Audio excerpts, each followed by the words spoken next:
Hello दोस्तों जो मैंने पिछला एपिसोड बनाया था, ये जो नए बाल संत हैं, इनके पीछे जो माया जाल है उसको लेकर जो वीडियो बनाया था, आप लोगों ने काफ़ी पसंद किया और आप में से बहुत सारे लोगों ने कहा था कि ये जो बड़े संत हैं, जो बड़े बाबा हैं, इनका क्या माया जाल है, इनका क्या जो हिसाब किताब है पूरा, उस पर भी मैं एक वीडियो बनाऊं। तो आज उसी पे मैं आप कह सकते हो कि पार्ट 2 बाबाओं का लाया हूँ। आज हम जरा बड़े बाबाओं की बात करते हैं कि दरअसल ये जो बड़े बाबा हैं, बड़ा मतलब उम्र में जो बड़े हैं, इनका जो ये सारा तामझाम है, ये जो बढ़ता क्रेज़ है बाबाओं का भारत में, और क्यों एक बिजनेस की तरह, बिजनेस मॉडल के रूप में ये बाबाओं का खेल इस देश में बढ़ता जा रहा है, और क्यों हर एक युवा भी आज की डेट में बाबा बनना ज़्यादा आसान समझता है, इसके पीछे एक पूरा सिंडिकेट काम करता है। इसके पीछे भी एक पूरा सर्कल होता है, एक पूरी प्लानिंग होती है। ऐसे ही कोई बाबा फेमस नहीं बन जाता। एक बहुत बड़ी टीम काम करती है, एक बहुत बड़ा पैसा इन्वॉल्व होता है। आज ज़रा इसी के बारे में बात करेंगे। तो सबसे पहले ज़रा जो ताज़ा बाबाओं की ब्रीड है, उसकी एक झलक आपको दिखाता हूँ। ये देखिए, ये है बाबा जो कहते हैं वो पंखा रोक के आपका इलाज करते हैं। एक दूसरे बाबा हैं जो पानी की बोतल वाले बाबा कहलाते हैं, जो अपने पानी की बोतल में कहते हैं कि कुछ ऐसा जल है जो सब बीमारियों को ठीक करता है। कोई नाग बन के बाबा दूध पी के इलाज कर रहा है, तो कोई नागिन बन के इलाज कर रहा है। गजब हो रहा है इस देश में।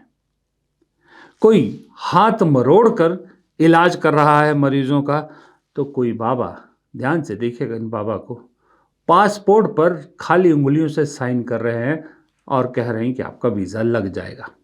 वीज़ा वाले बाबा जो सिर्फ पासपोर्ट पे आपके साइन करते हैं। और ये सिर्फ हिंदू धर्म तक नहीं सीमित, ये सब धर्मों में है। अब ईसाई धर्म में देखिए, ये बाबा जी जो वो कहते हैं इलेक्ट्रिक करंट लगाने कर इलाज करते हैं, दावा करते हैं कि बुरी आत्माओं को इंसान के बाहर से निकालते हैं। यीशु का नाम लेकर कुछ भी लोगों को बेच रहे हैं, तो कुछ बाबा यीशु के नाम पर लोगों के जो शारीरिक अंग हैं उनको ठीक करने का दावा कर रहे हैं। मुसलमानों में भी कोई कमी नहीं है। अब ये देखिए, ये फ़कीर हैं, लेडी फ़कीर हैं, ये लोगों को गले लगा के उनके दुख दर्द मिटाने का दावा करती है, उनकी समस्याओं के समाधान का दावा करती है। और कोई बाबा मज़ार पे बैठ के एक पत्थर घिस के उनको अपनी आँखों में लगाने को कह रहे हैं ताकि उनकी आँखों की रोशनी लौट आए।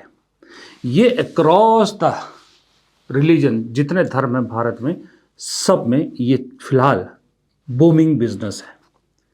मैं फिर से कह दूं, मैं ना किसी बाबा के खिलाफ हूं, ना मैं किसी धर्म के खिलाफ हूं। मैं जब बात कर रहा हूं सब धर्मों की बात कर रहा हूं, किसी एक धर्म की बात नहीं कर रहा। इसलिए मैंने ईसाई धर्म के भी दिखाए आपको, मुस्लिम धर्म के भी दिखाए और हिंदू धर्म के भी दिखाए। सिख धर्म में भी होते होंगे, मुझे नहीं मिला। अगर आपको कोई ऐसा वीडियो मिले तो मुझे ज़रूर बताइएगा, कोई जानकारी मिले तो अगले वीडियो में जब भी इसका जिक्र करूँगा तो उसका भी ज़रूर जिक्र करूँगा। फ़िलहाल मुझे नहीं मिला था। हिंदू धर्म में इसलिए ज़्यादा मिलते हैं क्योंकि हम आबादी में भी ज़्यादा हैं।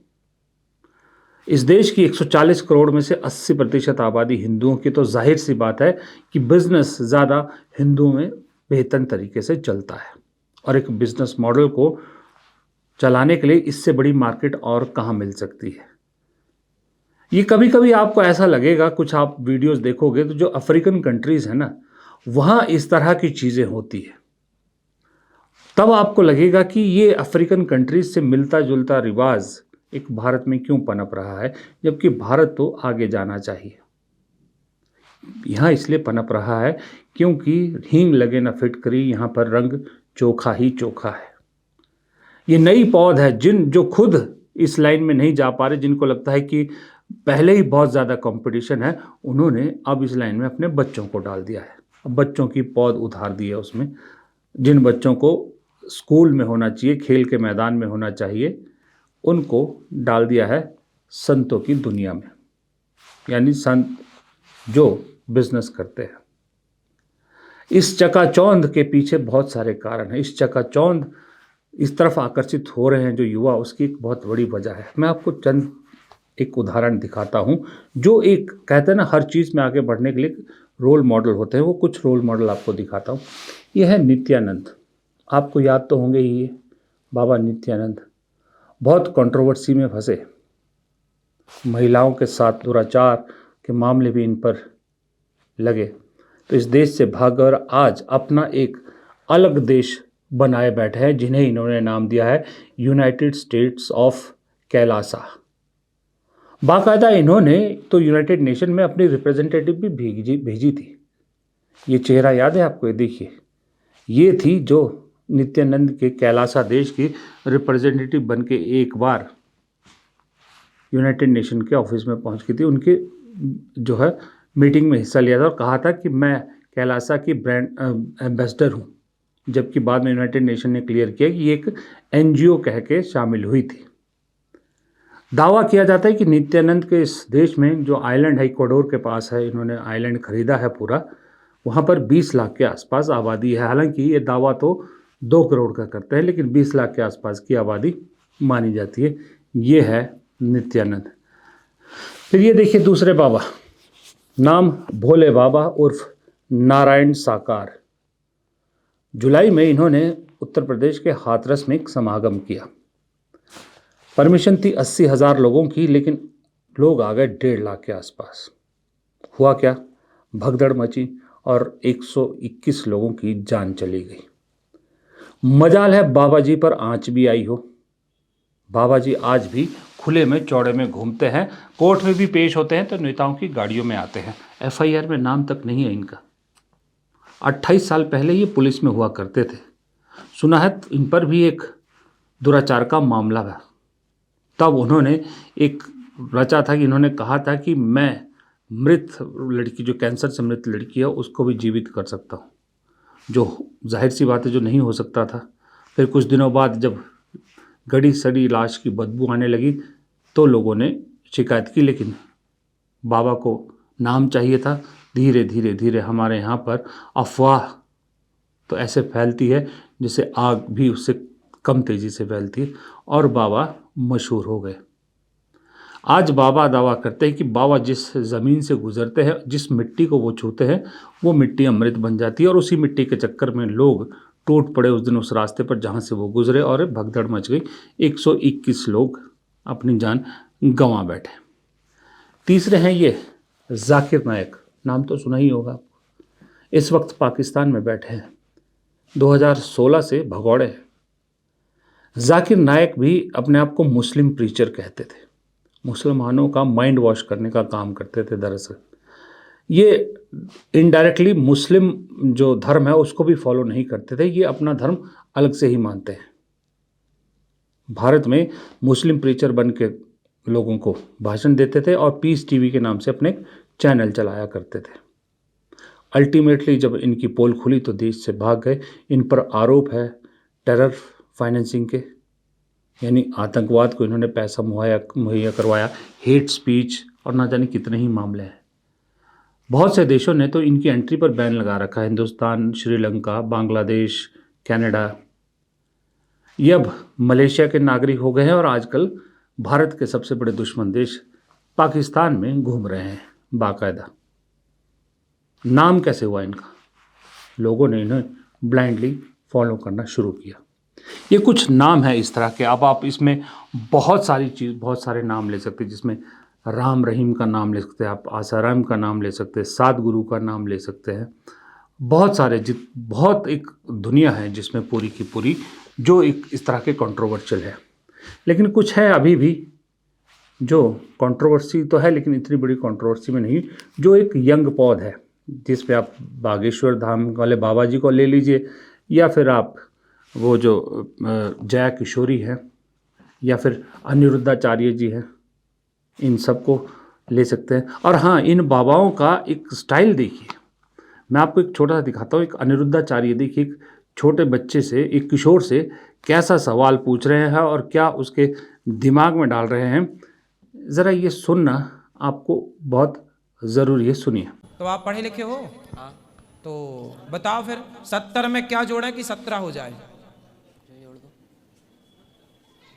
बता। 9वीं पढ़ते हो? ये उत्तर तो हमने 6वीं 7वीं में पा लिया था। 70 में क्या जोड़ें कि 17 हो जाए? फास्ट। -53। अरे माइनस प्लस नहीं लगेगा यार, माइनस आप जोड़ना है, घटाना नहीं है। हम बोल रहे हैं जोड़ो, प्लस करो, माइनस नहीं करो। 70 में क्या जोड़ें कि 17 हो जाए, जोड़ना है, प्लस करना है, ना कि माइनस। पता नहीं, क्या जुड़ जाएगा?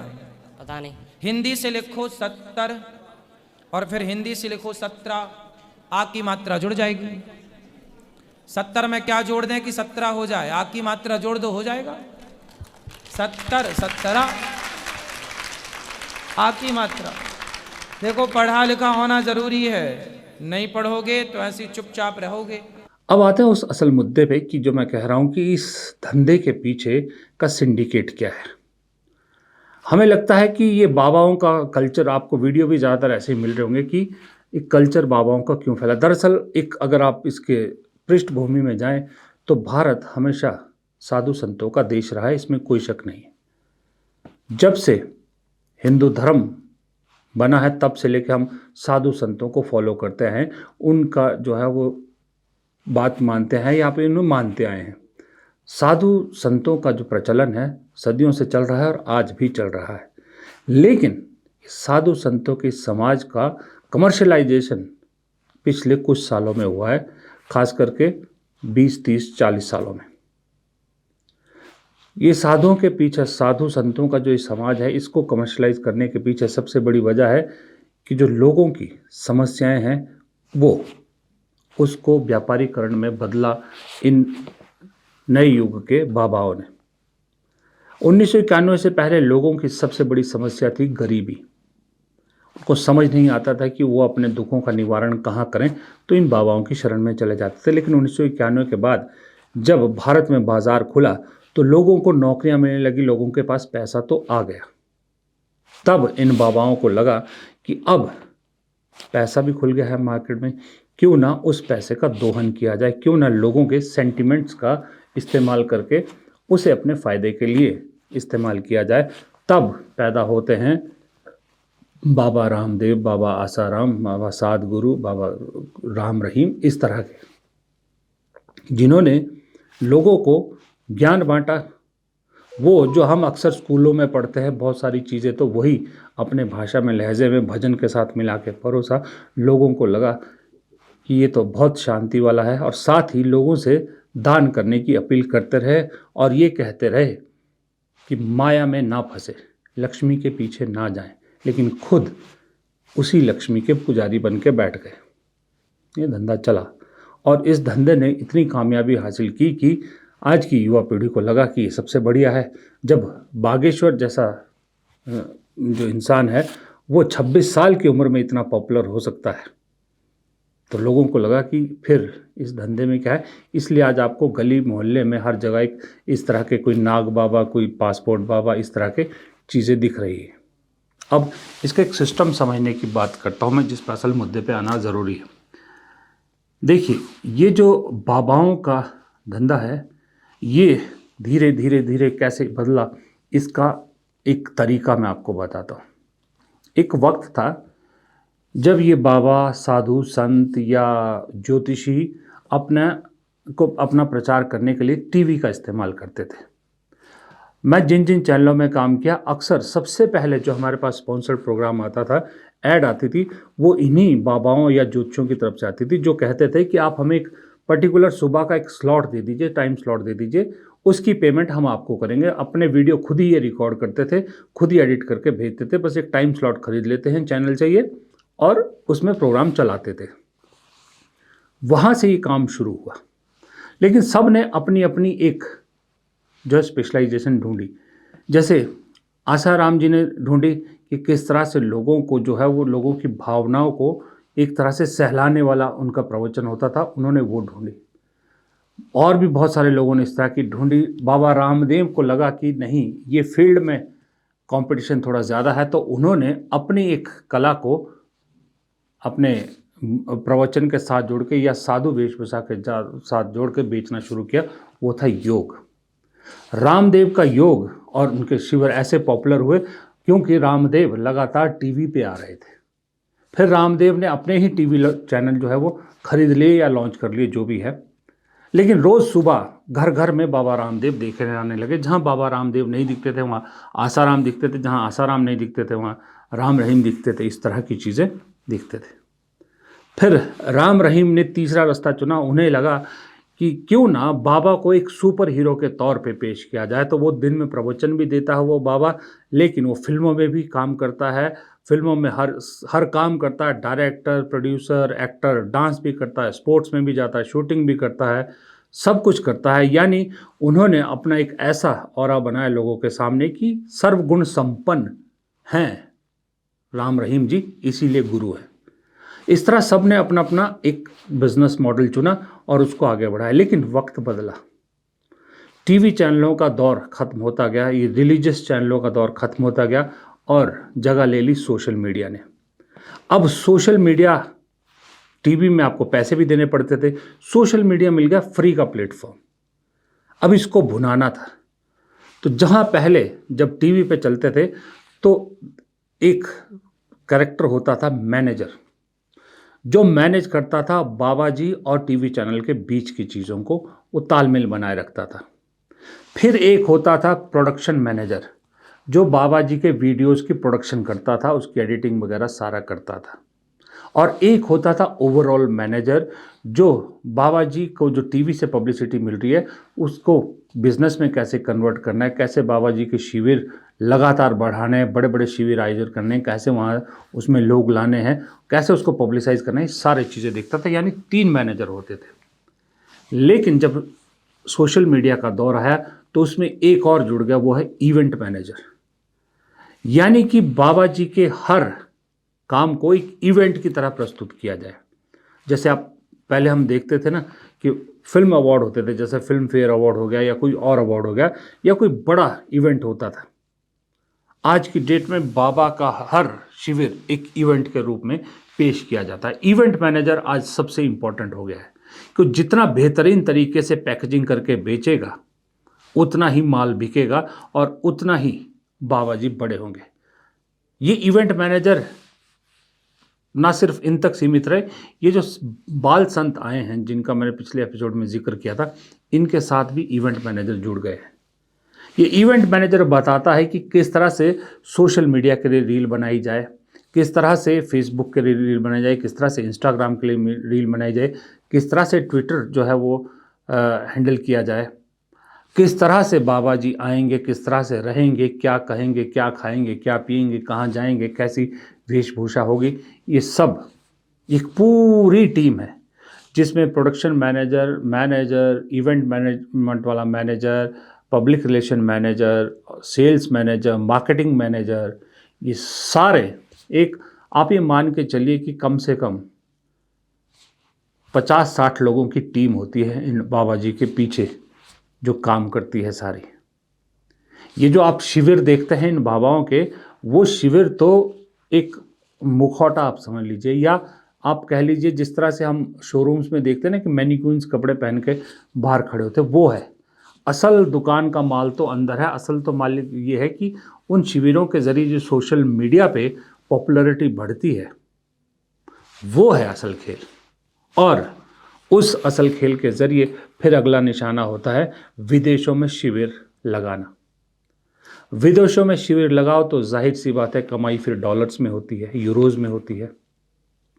बहुत सारे लोगों को, बाबाओं को लगता है कि अगर नित्यानंद एक पूरा आइलैंड खरीद सकते हैं, या रामदेव पूरा आइलैंड खरीद सकते हैं, या ओशो पूरा एक शहर बसा सकते थे, तो वो क्यों नहीं बसा सकते। ये एक अगला सपना होता है।